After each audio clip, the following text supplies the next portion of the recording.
नमस्कार मंडळी, मी उल्का उद्धव पटवर्धन. उल्काच किचनमध्ये आपणा सर्वांचं स्वागत आहे. मी आज आपल्या किचनमध्ये रामफळापासून बासुंदी करून दाखवणार आहे. तर त्याच्यासाठी हे रामफळ घेतलं आहे. हे इकडे मी लिटरभर दूध तापत ठेवलं आहे. हे दूध आपण पहिल्यांदा आटवून घेणार आहोत. हे मी आटायला ठेवलं आहे बारीक गॅसवर. हे दूध आटेपर्यंत आपण ह्याचा गर काढून घ्यायचा. त्याच्यासाठी ही मी चाळणी घेतली आहे. हे धुवून वगैरे घेतलेलं आहे व्यवस्थित. आता मी तुम्हाला गर कसा काढायचा तो दाखवते. तर मी रामफळ असं कापायचं. देठ काढले गेलाय त्याचा. हे बघा किती छान येते. देठ मोडला आहे बघा. सुंदर रामफळ आहे. आता ह्याचा आपण गर काढून घेणार आहोत. तर गर काढण्यासाठी प्रोसिजर म्हणजे पहिल्यांदा हा सगळा गर आपण काढून घेणार आहोत. बघा असा. हा आपण चाळणीत टाकणार आहोत. चाळणीत टाकून व्यवस्थित त्याचा पल्प काढून घेणार आहोत. तोपर्यंत आपलं हे दूधही आटेल. दूध आटायला थोडा वेळ लागेल, पण त्याच्यापूर्वी आपण ही सगळं तयार करून ठेवूया.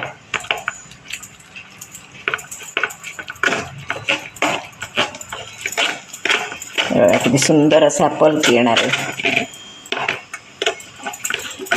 बिया कमी आहेत जरा रामफळात, त्याच्यामुळे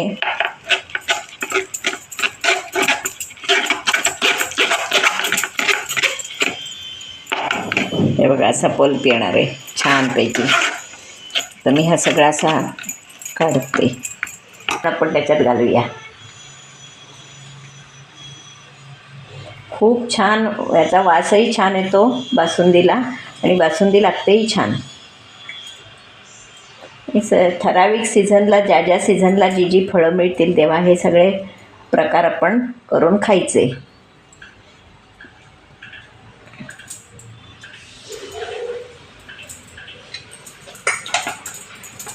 खायलाही असंच खायला सुद्धा रामफळ अतिशय छान लागतं.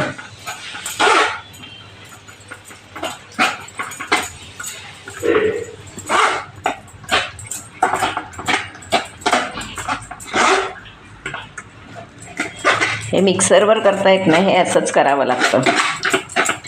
हा बघा कसा पल्प आलाय तो. हे सगळं असं आपण काढून घ्यायचं. सुंदर एकदम मस्त.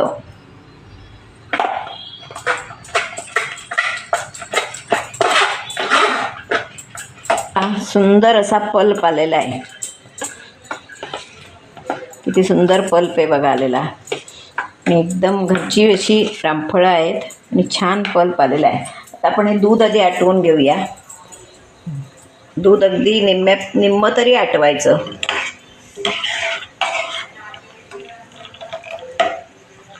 हे बघा छान आता दूध आपलं आटतंय. यामध्ये मी आता साखर पण टाकून ठेवणार आहे.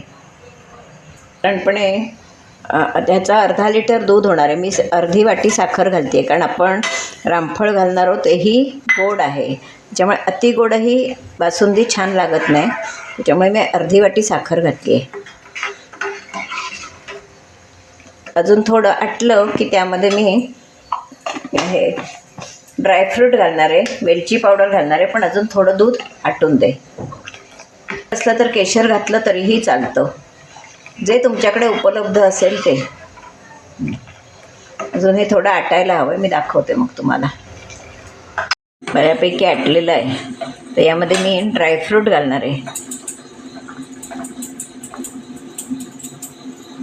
आणि केशर काड्या टाकणार आहे.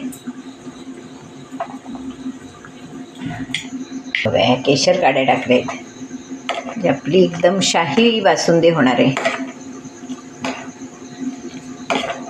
कलर पण येईल आणि वासही छान येतो. वेलची पावडर टाकणारच आहे.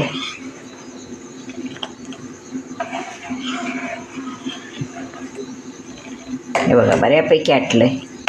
अजून 1-2 मिनटं मी आटवून नंतर ते कोमट करून घेणार आहे.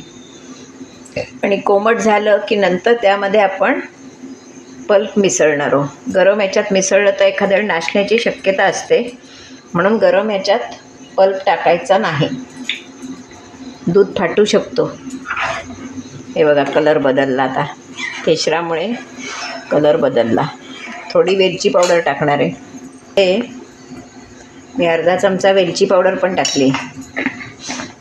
सुंदर वास सुटला आहे. एकदम आपली आता ही शाही बासुंदी तयार होणार आहे. आता 1-2 मिनटांनी मी खाली उतरवणार आहे ते. हे बघा चांगलं आटलं आहे.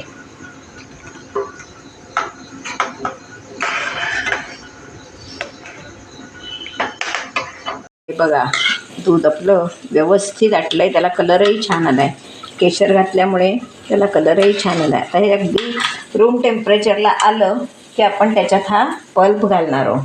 आपली ही रबडी होणार आहे तयार. बासुंदी रबडी काहीही म्हणा तयार होणार आहे. सुंदर एकदम कलर आलेला आहे. एकदम शाही. आता आपण त्यामध्ये आणि ते रूम टेम्परेचरला आलेलं आहे. त्यामध्ये आता आपण हा पल्प घालणार आहोत.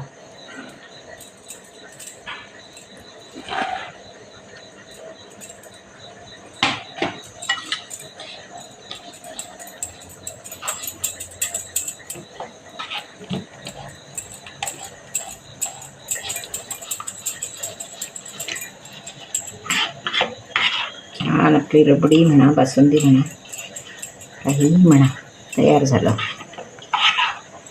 एकदम शाही.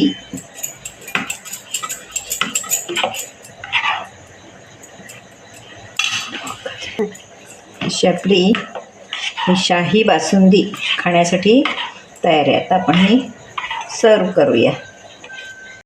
रामफळाची शाही बासुंदी खाण्यासाठी तयार आहे. आता ही बासुंदी मी कशी केली, पल्प कसा काढला, हा माझा व्हिडिओ तुम्ही पूर्णपणे बघा. आणि माझा व्हिडिओ जर तुम्हाला आवडला तर लाईक करा, शेअर करा, सबस्क्राईब करा, बेल आयकॉन बटन दाबायला विसरू नका. बाहेरून बासुंदी आणण्यापेक्षा आपण ही घरी केल्याचा आपल्याला आनंदही मिळतो आणि आपल्याला फ्रेश बासुंदी खायला मिळते. त्या प्रत्येकानं या सीझनला नक्की करून बघा, कारण आत्ता सीझन आहे. या सीझनला भरपूर रामफळं मिळतात आणि नक्की करून बघा. आता तुम्ही म्हणाल्या गुलाबाच्या पाकळ्या घातल्या, गुलाबाची फुलं घालू नका असं म्हणतात, पण ही आमच्या दारातली फ्रेश गुलाब आहे आणि मी ते धुवून पुसून साफ करून असं घातलेलं आहे. त्याच्यामुळे वासही त्याचा छान येतो आणि दिसतंही छान.